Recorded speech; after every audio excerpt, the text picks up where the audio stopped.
गया। तो ध्यान सुनिए सब, हम लोग पढ़ेंगे आज वोल्ट मीटर।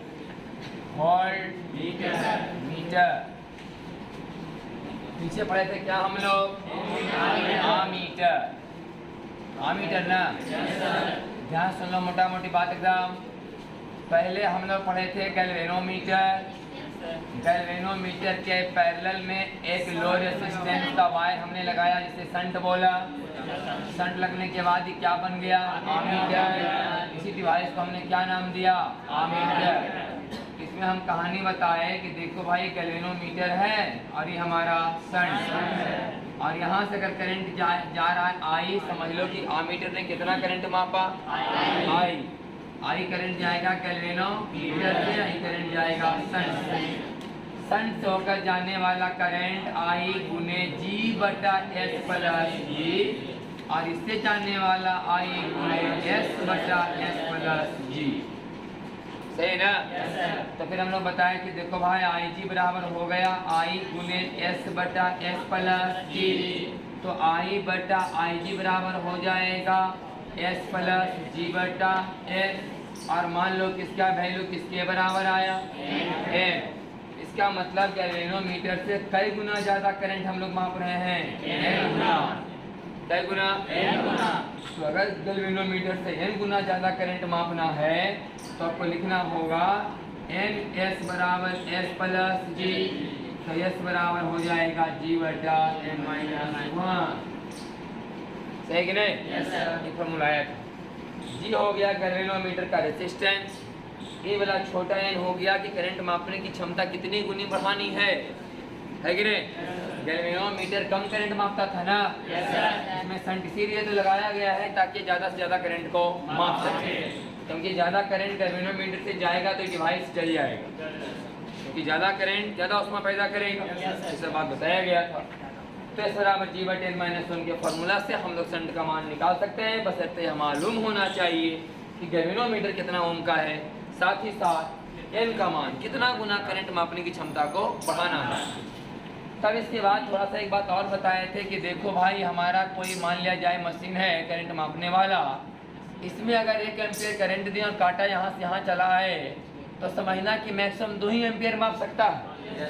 लेकिन इसी वाला मशीन में से मान लिया सुई यहाँ है और हम 1 एम्पियर करंट दें तो कांटा मात्र यहाँ से यहाँ आया, इसका मतलब 1 2 3 एम्पियर अगर यहाँ आया तो 3 और 3 6 एम्पियर मापने की क्षमता इसकी है।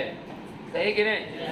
तो हम बोलते हैं इस आमीटर के बारे में, जिसमें हम 1 एम्पियर करंट देते हैं या सुई ज़्यादा भागता है, इसमें डिफ्लेक्शन ज़्यादा है, इसमें डिफ्लेक्शन ज़्यादा है। हाँ, सुई में जो भागने वाला बात है, मैंने विचलन अपने रास्ता से हट जाएगा, सुई ज़्यादा हटा, आरी वाला तो इससे हम इसका सेंसिटिविटी क्या है? ज़्यादा।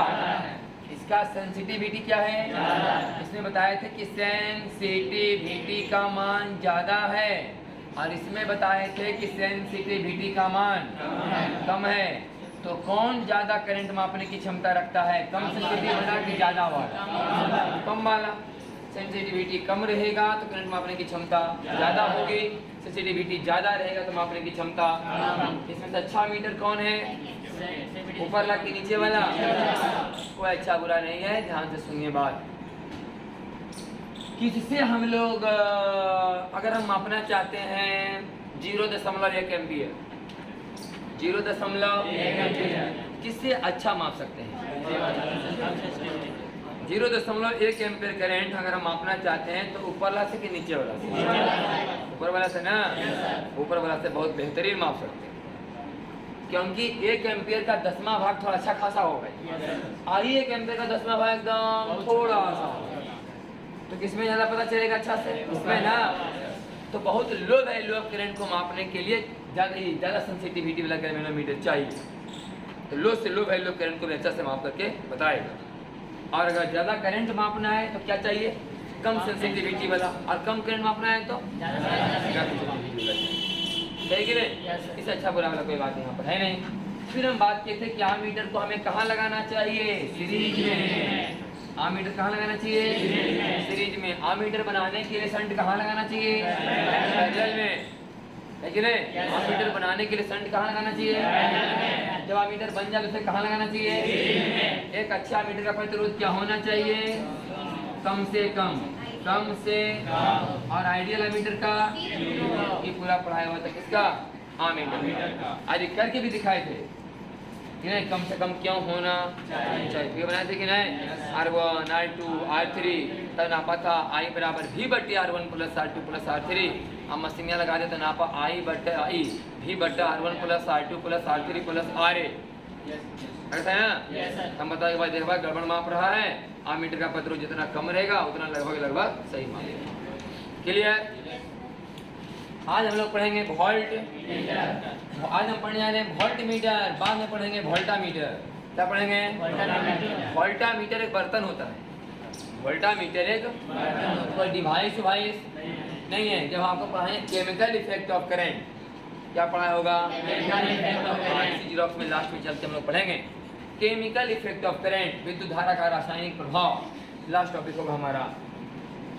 तो केमिकल इफेक्ट ऑफ करंट जब पढ़ेंगे तो उसमें पढ़ाया जाएगा कि जिस बर्तन में इलेक्ट्रोलाइसिस माने विद्युत अपघटन की क्रिया संपन्न कराई जाती है उस बर्तन को बोलते हैं वोल्टा मीटर।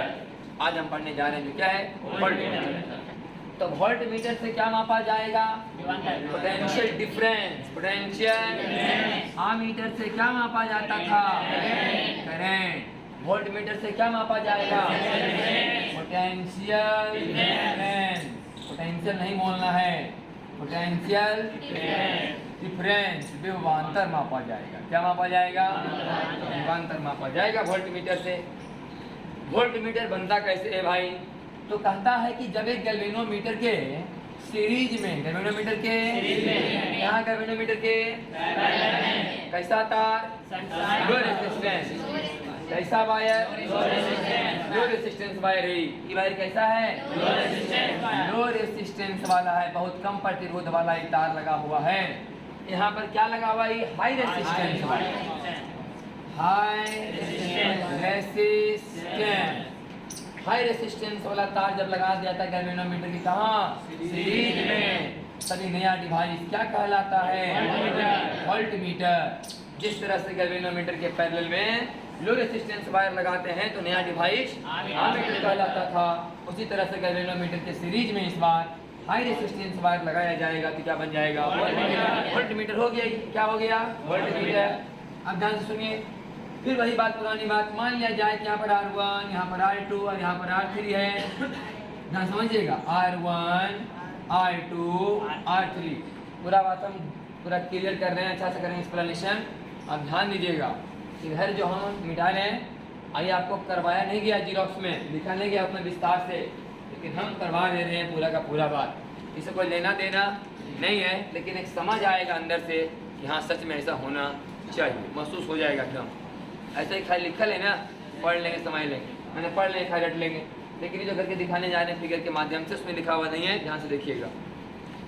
जिस इसका दिखाता नहीं करके फिगर तो आसान फिगर था, बहुत आसानी से समझ में आ गया था। इसमें देखिए थोड़ा बेहतर ढंग से समझ में आएगा।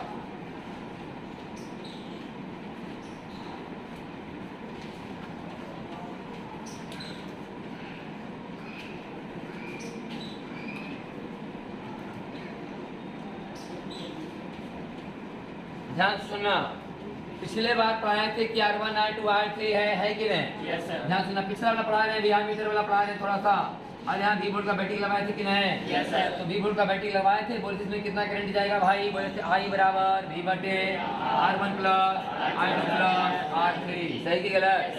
सही भाई। तब बोले थे कि नहीं भाई तो हो गया कि थ्योरी से अगर हमको मापना है किससे? आमीटर से, चलो लगवा लो एगो आमीटर, तो आमीटर का भी तो प्रतिरोध होगा। तो अगर मशीन के हिसाब से देखा जाए तो करंट बराबर होना चाहिए V बटा R1 plus R2 plus R3 plus RA, होना चाहिए कि नहीं?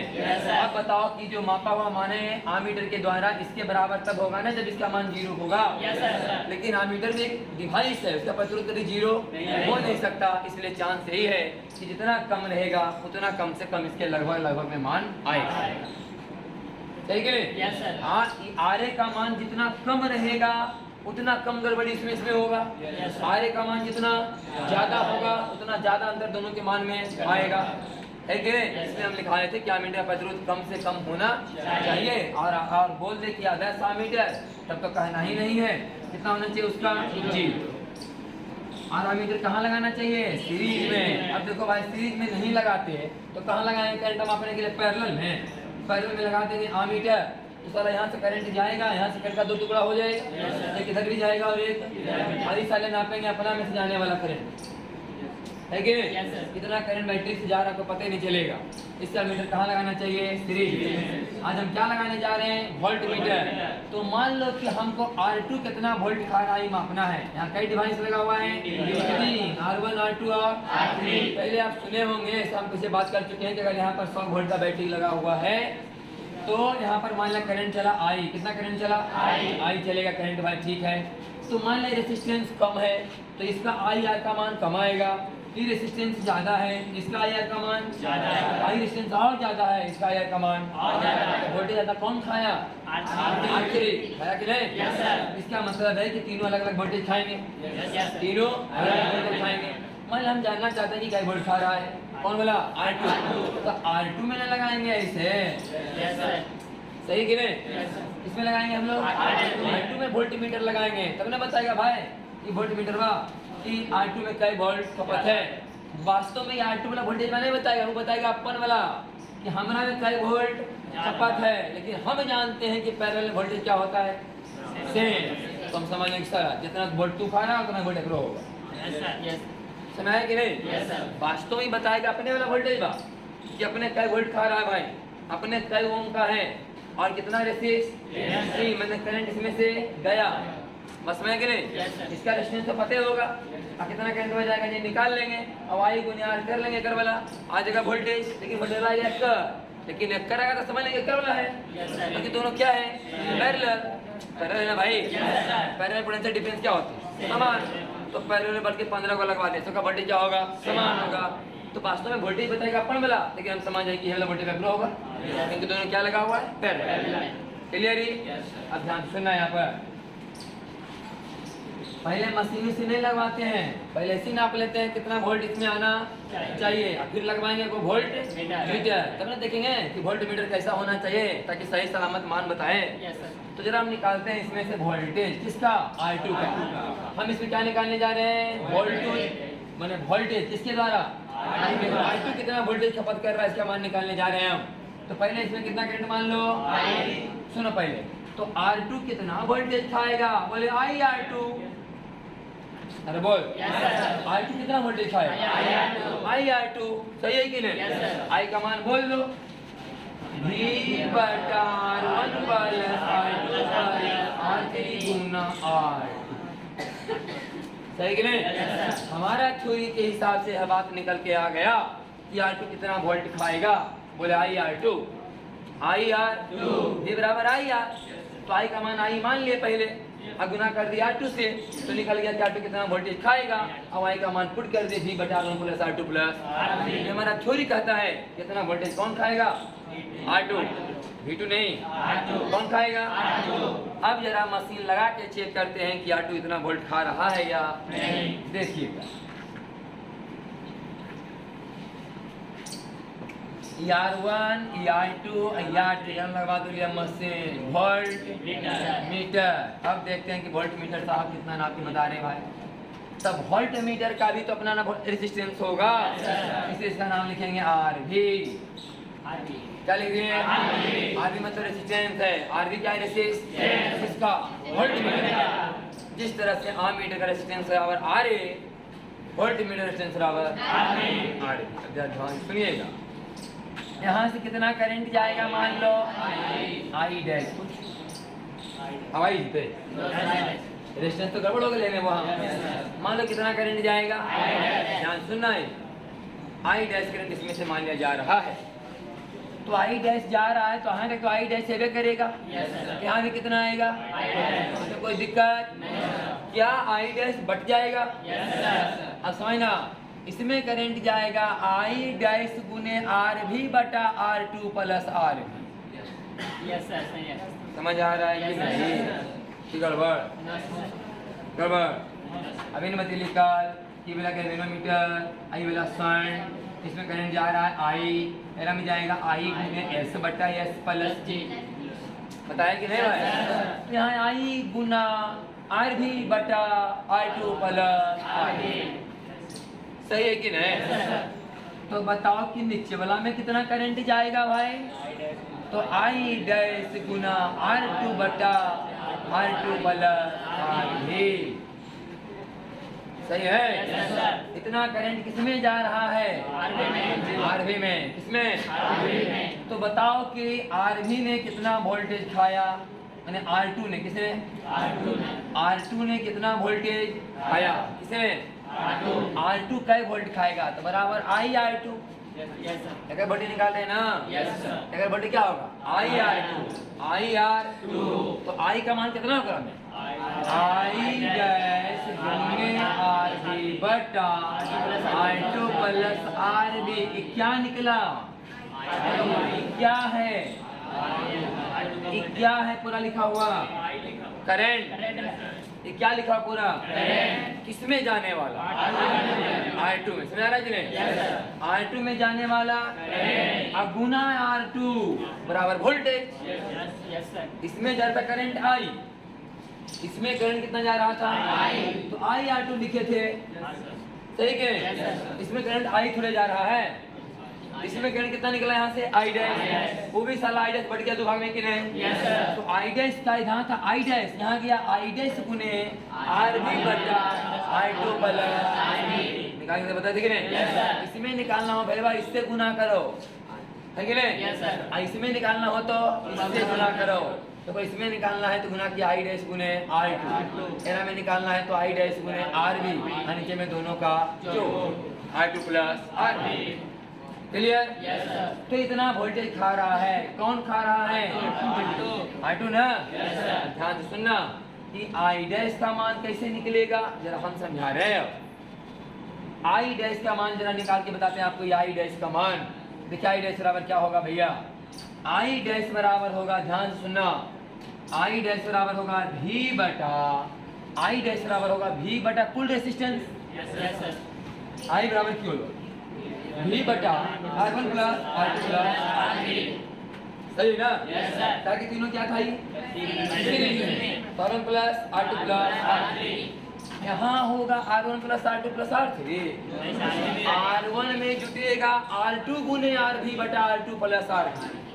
पहले दोनों क्या सॉल्व होंगे? पैरेलल में, तब फिर तीनों सीरीज में। ये दोनों क्या सॉल्व होंगे? पहले पैरेलल में, फिर ही तीनों सीरीज में।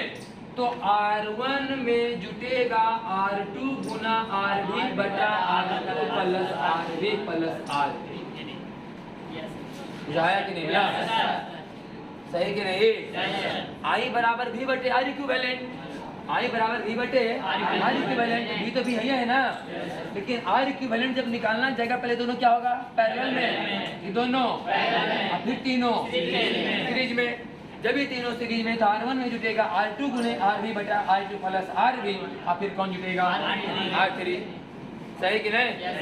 अब ये आई डैश का मान है, किसका मान आया? आई डैश का मान आया। आई डैश के बाद क्या गुना होगा भाई? RV। क्या गुना होगा? और नीचे में क्या लिखाएगा? R2 प्लस RV गुना। समझ आया कि नहीं? मैंने हमारा वोल्ट मीटर बता रहा है कितना वोल्टेज खा रहा है, कौन? I2, जबकि सच में हमें पता है कि वोल्टेज इतना खा रहा है। सही है भाई? हमें रियल में पता है थ्योरी के हिसाब से कि इतना वोल्टेज खा रहा है, कौन? I2। और ये कहता है वोल्ट मीटर में कि नहीं इतना वोल्टेज खा रहा है तुम्हारा I2। इतना भयानक गड़बड़ी लग रहा है कि नहीं? हम अब इस ओर बढ़ने वाले हैं कि इसमें क्या क्या परिवर्तन किया जाए ताकि ये वाला मनवा लगभग इसके बराबर आ जाए। तेरे से निकाल आएगा। मशीन माप के बता रहा है वोल्ट मीटर कितना वोल्टेज खा रहा है, जबकि हमारा थ्योरी कहता है कितना ही वोल्टेज खा रहा है। देखने लंबा चौड़ा लग रहा है कि नहीं? ऐसा छोटा स्पेशल लग रहा है कि नहीं? तो बहुत ज्यादा गड़बड़ी लग रहा है कि नहीं? अब हम इस बात को समझाने जा रहे हैं कि इसमें क्या क्या चेंजिंग किया जाए ताकि हमें यह लगना चाहिए कि वोल्ट मीटर उतना ही वोल्टेज बता रहा है जितना कि एक्चुअल में ही खा रहा है। तो देखिए भैया, भी तो सेम है ही, R2 तो सेम है भैया, गड़बड़ी ऊपर में क्या है? RV का। इतना बुझाया? गड़बड़ी क्या है हम लोग का? RV का। थोड़ा सा इसे छोटा कर देते हैं, ठीक? सही ना? तो हमें ऐसा लग रहा है कि आरबी नहीं होना चाहिए, तो जबरदस्ती हटा दो भाई। अगर ऊपर में आरबी से भागा देंगे तो नीचे भी आरबी से भागा देना पड़ेगा। पंखा बंद कर, सारा झुक रहा है सब हरामी। पंखा बंद कर, सब कुत्ता वाला सब झुक रहा है हरामी नहीं साला, तो झुक रहा है। ये आरबी का मान यहाँ से करना पड़ेगा, हमें हटाना पड़ेगा ना। तो ध्यान सुनना, यहाँ पर हम लिख रहे हैं कि भी और बटा यहाँ क्या लिखाएगा R1। ध्यान सुनना, R1 प्लस यहाँ R2 प्लस R3। R1 सही लग रहा है ने? R3 भी सही लग रहा है कि नहीं? यहाँ साला क्या है सिर्फ R2, ऐसा साला ऊपर में R2 अब साला इसमें भागा देते हैं RV से। कितना से भागा दीजिए, सेम कर लेगी। अब यहाँ भागा दे, हमें लग रहा है क्या साला R2 आना चाहिए, यहाँ अगले R2 आओ RB, भागा दे क्या से? ऊपर भागा दे तो नीचे भी देना पड़ेगा ना। तो यहाँ करना पड़ेगा हमको R2 बटा RB प्लस 1। एकरो भागा दे लिया RB से, एकरो भागा दे लिया RB से, एकरो भागा दे लिया RB से। RB को हटाने के चक्कर में यहाँ भागा दिए RB से, यहाँ भागा दिए RB से, यहाँ भागा दिए। अब यहाँ पर आ जाओ, ये हो गया हमारा इक्वल एक्सप्रेशन। अब यहाँ पर भागा करना पड़ता है आरबी से, किससे? आरबी से। थोकले व्यक्ति है। अब यहाँ बोल R2 बटा RB, R2 बटा अपल गुने R2। सही है ना? अब जरा मिला के देख कि ई वाला और ई वाला बराबर हो जाएगा यदि R2 बटा RB का मान 0 हो जाए। समझ रहे कि नहीं? ई वाला मान उसके एक्यूरेट आएगा एकदम गारंटी, अगर R2 बटा RB का मान क्या हो जाए। इसका मतलब वोल्ट मीटर सही माप तभी देगा जब R2 बटा RB का मान 0 होगा। सही कि नहीं? अगर एक्चुअल माप हमको चाहिए, मशीन में उतने माप के बताए जितना वास्तव में यहाँ खा रहा है वोल्टेज। अगर ऐसा हमको माप लेना है तो गारंटी है कि R2 बटा RB का मान क्या होना चाहिए। अभी 0 होने के दो चांस हैं, या तो बटा के ऊपर वाला 0 हो जाए या तो बटा के नीचे वाला अनंत हो जाए। कोई संख्या 0 होने का दो ही चांस है, या तो संख्या के ऊपर वाला क्या हो जाए 0 या नीचे वाला। अब भाई ऊपर वाला 0 कर दे से कोई हम काहे क्या मसला करे वोल्टेज में ना पर ले वो रहबे नहीं करते ना भी क्या करते समझ में कि नहीं। अब R2 को 0 कर नहीं सकते हैं। अब साला R2 0 हो जाएगा, मैंने R2 है ही है, नहीं तो नाप भी क्या करेगा? नाप तो R2 का ना, तो R2 तो 0 हो नहीं सकता भाई। समझ रहे कि नहीं? तो रिजल्ट क्या निकला? RB बराबर इन्फिनिटी। इसका मतलब वोल्ट मीटर का प्रतिरोध क्या होना चाहिए? अनंत होना चाहिए। जैसे वहां पता चला कि 0 होना चाहिए। समझ रहा है कि नहीं? एक अच्छे वोल्ट मीटर को क्या होना चाहिए? अनंत प्रतिरोध का होना चाहिए। फायदा तो क्या होता है इससे? अनंत प्रतिरोध के अगर अनंत तो हो नहीं सकते भाई, अनंत तो हो ही नहीं सकता, तो क्या सोचेंगे हम लोग कि ज्यादा से ज्यादा होना चाहिए। ज्यादा से ज्यादा वोल्ट मीटर का प्रतिरोध ज्यादा से ज्यादा होना चाहिए। फिर बोलेंगे कि आदर्श मीटर आदर्श वोल्ट मीटर का इनफिनाइट होना चाहिए। वोल्ट मीटर का रेजिस्टेंस क्या होना चाहिए? ज्यादा से ज्यादा होना चाहिए। समझ रहे कि नहीं? अनंत यहाँ आया लेकिन अनंत हो पाएगा? तो हम लोग क्या करेंगे? ज्यादा से ज्यादा रखेंगे, तो हम लगभग मान क्या आएगा? और बोलेंगे कि आइडियल वोल्ट मीटर, तो बोलना अनंत 0। आइडियल वोल्ट मीटर का प्रतिरोध अनंत। आइडियल आमीटर का 0। आइडियल वोल्ट मीटर का इनफिनाइट होगा। समझ रहा कि नहीं? इनफिनाइट होना चाहिए, होगा थोड़े ना। तो हम लोग चाहेंगे कि ज्यादा से ज्यादा हो। देखो ज्यादा फायदा क्या है?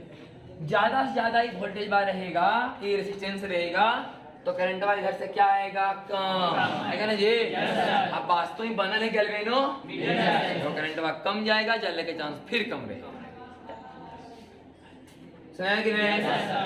इस बात देखो फिर वही बात हुआ कि नहीं? रेजिस्टेंस वाला ज्यादा कर देली कि नहीं? कर हाई कर दिया अभी, लेकिन लगा तो गैल्वेनोमीटर करा में अगर गैल्वेनोमीटर लगल है अगर रेजिस्टेंस ज्यादा तो करंट वाला खींचेगा कम। अगर गैल्वेनोमीटर को तो चाहिए भी कम करें, वो तो हाई करें जहां जल जाएगा पहले। सही कि नहीं?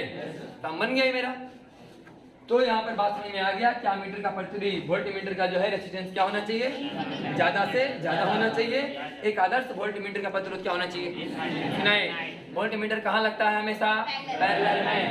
वोल्ट मीटर कहाँ लगते हैं?